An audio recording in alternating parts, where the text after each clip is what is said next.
The death of the Pink Empire.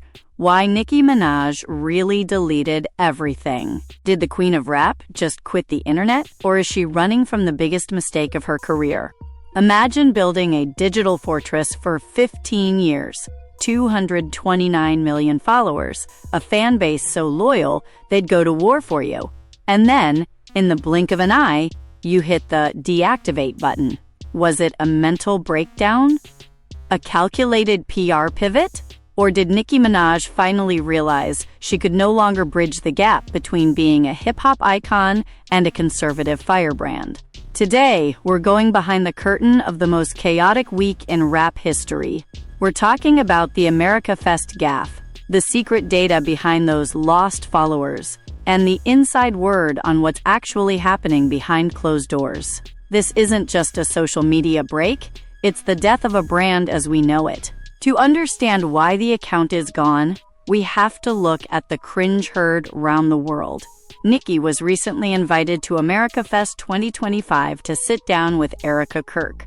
For those who don't know, Erika is the widow of Charlie Kirk, the face of Turning Point USA, who was tragically assassinated earlier this year. The atmosphere was already heavy, but Nicki, trying to lean into her new political persona, began praising the Trump-Vance ticket. Then, it happened. While trying to describe Vice President J.D. Vance's sharp political instincts, she used the word assassin. The room went cold. You could see it in Erika Kirk's eyes, the sheer, visceral shock. In that moment, Nicki wasn't the queen of rap who could say anything and get away with it. She was someone who had completely lost the room. This wasn't just a PR blunder. It was a human disaster. Inside sources say the immediate backstage panic after that panel was unlike anything her team has dealt with in years. She had managed to offend her new conservative allies and her old fan base in a single sentence. The internal fallout was reportedly nuclear, with staff members frantically trying to figure out how to spin a comment that felt so insensitive to a widow sitting inches away. Within hours, MAGA Minaj was trending. But here's the inside info you won't see on a basic news site: the follower fraud. Viral tweets claimed she lost 10 million followers in a day. While that's a great headline, the technical reality is deeper. Industry insiders have noted that Nicki's engagement-to-follower ratio has been skewed for months. There are whispers that a massive portion of her loyal 220 million were actually inactive accounts or bots. When the backlash started, it wasn't just real people hitting unfollow, it was the algorithm cooling off on her. When a high-profile account gets reported or blocked by thousands of users simultaneously for harassment or hate speech, Instagram's internal shadow protocols kick in. Experts believe she didn't just delete her account to hide. She deleted it because the reach had tanked so hard it was actually hurting her brand's market value. In the world of high-level influencer marketing, it's better to be gone than to be irrelevant. If your engagement drops below a certain percentage, your contract value for sponsorships and tour deals can plummet. By deactivating, she freezes her stats, protecting her paper valuation while the storm passes. But why would the woman who gave us Super Bass and Anaconda alienate the very community, the Barbs and the LGBTQ+ community that made her a billionaire?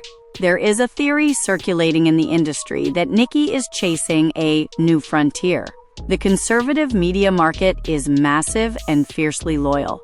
If you're being canceled by the mainstream, you pivot to the place that rewards anti-woke sentiment. However, the cost is high.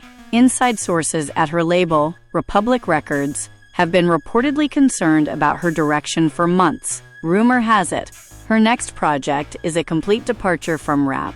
Think more stadium rock or inspirational. There's even talk of a Christian rap pivot, mirroring the path Kanye West took years ago. By nuking her Instagram, she isn't just avoiding the hate, she's burning the bridge to her old self. She's telling her old fans, "I don't need you anymore." This is a scorched earth policy. She is essentially attempting to swap one of the most powerful fan bases in music history for a brand new demographic that values her political stance over her flow. We also have to be realistic about the mental cost. Being Nicki Minaj in 2025 is exhausting. Between the ongoing legal battles involving her husband, Kenneth Petty, the relentless multi-year feud with Megan Thee Stallion, and now being the face of a political movement she's still learning to navigate. Is it possible she just broke?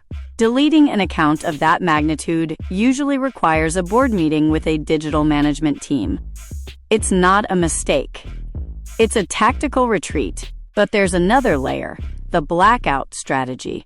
In the music industry, going dark is the ultimate hype builder. By removing her presence, she creates a vacuum. Suddenly, everyone is talking about her again, even the people who claim to hate her. She is forcing the world to notice her absence. If history tells us anything, look at Kanye's disappearances or Taylor Swift's Reputation era. The longer she stays gone, the more valuable her return becomes. The first post she makes when she reactivates will likely break the internet, regardless of what it says. But here is the deeper question. Can you ever really come back from calling a VP an assassin next to a widow? In the West, we love a redemption arc, but we hate insincerity.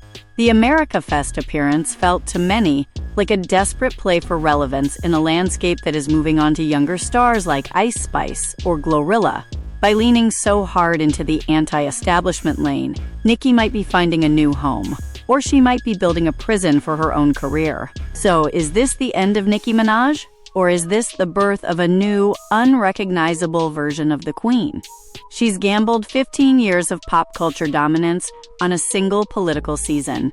Whether you think she's a sellout or a truth-teller, you have to admit, no one else in the industry has the nerve to set their own house on fire just to see who stays to watch it burn. She is playing a high-stakes game of brand chicken with the entire world. I want to hear from the real Barbs. Are you waiting for her to reactivate, or have you already deleted her from your playlists? Is the assassin Gaffe something she can ever come back from, or was that the final nail in the coffin of her mainstream appeal? Scroll down to the comments. Let's have a real, deep conversation about this. Is she a genius or just spiraling?